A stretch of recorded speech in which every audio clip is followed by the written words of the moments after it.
Ating dasalin ang panalangin sa panahon ng sakuna. Sa ngalan ng Ama at ng Anak at ng Espiritu Santo. Amen. Ama naming mapagmahal, buong pananalig naming kinikilala ang iyong pagkalinga sa aming iyong mga anak.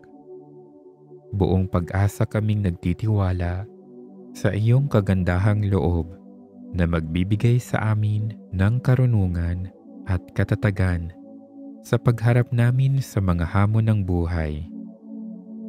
Buong pag-ibig kaming nagsusumamo na kami iyong tulungan at gabayan sa madilim na mga araw ng kamatayan at kapinsalaan sa aming bayan. Dulutan mo ng walang hanggang kapayapaan ang mga tinawag mo upang iyon ang makapiling. Yakapin mo sa iyong mga bisig ang mga batang pumanaw sa kanilang kamusmusan. Aliwin mo ang mga namimighati, lingapin mo ang mga nasasaktan, at hilumin ang mga may karamdaman. Palakasin mo ang loob ng mga nagdurusa sa pagguho ng kanilang mga tahanan at pangarap upang makabangon at makapagsimulang muli.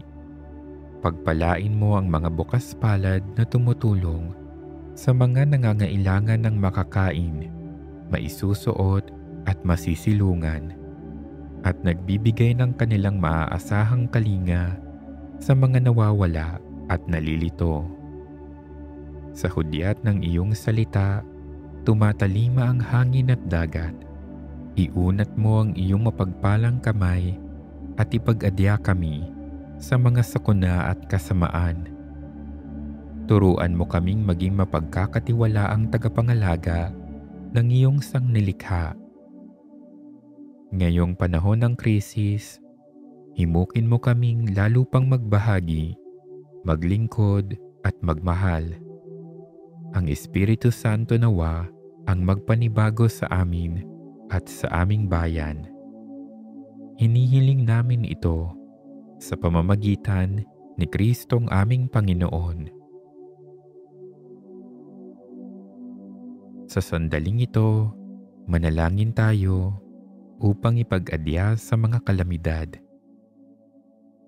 Amang makapangyarihan, itinataas namin sa iyo ang aming mga pusong nagpapasalamat sa kagandahan ng iyong nilikha, kung saan kami ay bahagi sa pagkalinga mong nagtataguyod sa aming mga pangangailangan at sa karunungan mong gumagabay sa takbo ng daigdig. Kinikilala namin ang aming pagkakasala sa iyo at sa sangnilikha. Hindi kami naging mabuting katiwala ng kalikasan.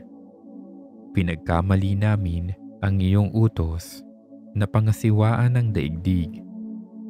Ang kapaligiran ay nagdurusa sa aming kamalian at ngayon ay aming inaani ang aming pagmamalabis at kawalang pakialam. Ang global warming ay laganap na. Ang mga bagyo, pagbaha, pagputok ng bulkan at iba pang kalamidad ay patuloy na tumitindi sa pananalanta. Lumalapit kami sa iyo, mapagmahal na Ama, at humihingi ng kapatawaran sa aming mga kasalanan. Hinihiling namin na kami, kasama ng aming mga mahal sa buhay at pinagpagurang ari-arian, ay ipag-adya sa banta ng mga kalamidad, likas man o kagagawa ng tao. Iniluluhog naming gawin kaming mapanagutang katiwala ng iyong nilikha at maging bukas palad na kapwa sa mga nangangailangan. Hinihiling namin ang lahat ng ito sa ngalan ni Jesus. Amen. Manalangin tayo ng may buong pagtitiwala sa kapangyarihan ng ating Diyos. Amang makapangyarihan, kailangan ko ngayon ang iyong proteksyon at paggabay. Ikaw ang aking makapangyarihang Diyos ang aking kanlungan at ang aking tagapagligtas. Sa iyong piling, natitiyak ko ang aking kaligtasan. Ipinagkakatiwala ko sa iyo ang bawat sandali ng aking buhay. Panatag ako sa iyong mapagmahal na kalinga. Aking Diyos Ama, isugo mo ang iyong mga anghel gaya ng iyong ipinangako. Bantayan nawa nila akong lagi sa landas na aking tatahakin sa araw-araw. Manatili nawa silang lagi sa aking tabi upang maging aking gabay at matibay na paalalang sa iyo nagmumula ang proteksyon at kaligtasang aking kinakailangan. Diyos ko, huwag mong hayaang dumating ang anumang kapahamakan sa akin, sa aking pamilya at sa aking mga mahal sa buhay, sapagkat ikaw ang aming sandigan. Iligtas mo kami sa bawat panganib, maging ito man ay pisikal na kapahamakan o problemang emosyonal. Ilayo mo kami sa sakit, karamdaman at anumang kasamaan. Kung makaranas man kami ng takot o pangamba, ipaalala mo sa aming lagi ka naming kasama. Kasama ka namin, O Diyos, sa bawat sandali ng aming buhay. Mapagkalingang Diyos ko, hinihiling ko ang proteksyon para sa aking mga mahal sa buhay, ang aking pamilya, mga kaibigan, at lahat ng nangangailangan ng iyong kalinga. Bantayan mo sila gaya ng iyong pagbabantay sa akin. Ingatan mo sila mula sa anumang kapahamakan at gabayan mo ang kanilang mga puso patungo sa iyo.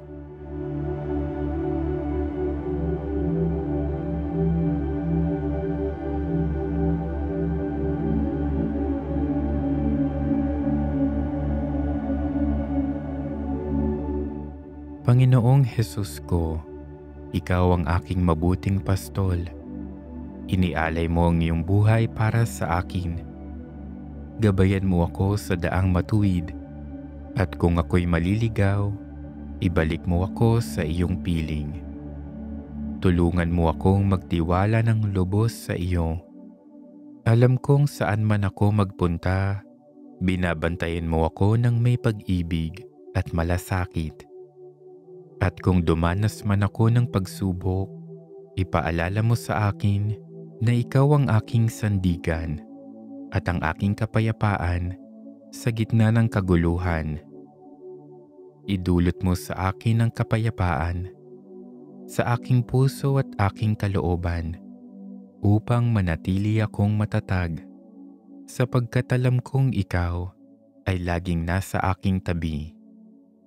O Diyos, Espiritu Santo, puspusin mo ako ng karunungan at tamang pagpapasya upang piliin ko ang mga daang magdudulot ng kaligtasan at iwasan ang anumang magdadala ng panganib.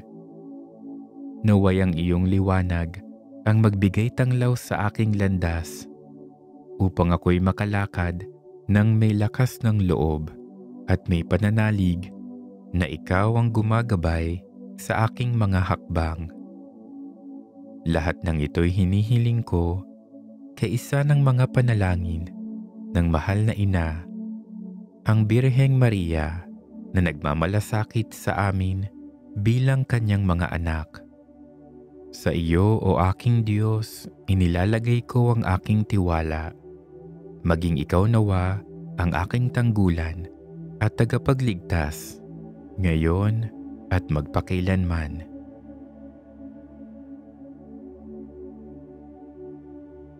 Salmo 91. Ang sinumang nananahan sa piling ng kataas-taasang Diyos na makapangyarihan ay kakalingain niya. Masasabi niya sa Panginoon, kayo ang kumakalingas sa akin at nagtatanggol. Kayo ang aking Diyos na pinagtitiwalaan. Tiyak na ililigtas ka niya sa bitag ng masasama at sa mga nakamamatay na salot. Iingatan ka niya gaya ng isang ibong iniingatan ang kanyang mga inakay sa lilim ng kanyang pakpak. Iingatan ka at ipagtatanggol ng kanyang katapatan. Hindi ka dapat matakot sa mga bagay na nakakatakot o sa palaso ng mga kaaway o sa sakit at mga salot na sumasapit sa gabi man o sa araw. Kahit libo-libo pa ang mamatay sa paligid mo, walang mangyayari sa iyo. Makikita mo kung paano pinaparusahan ang mga taong masama. Dahil ginawa mong kanlungan ng Panginoon, ang kataas-taasang Diyos na aking tagapagtanggol, walang kasamaan, kalamidad o anumang salot ang darating sa iyo o sa iyong tahanan. Dahil uutusan ng Diyos ang kanyang mga anghel upang ingatan ka saan ka man magpunta. Bubuhatin ka nila upang hindi masugatan ang iyong mga paa sa bato. Tatapakan mo ang mga leon at mga makamandag na ahas.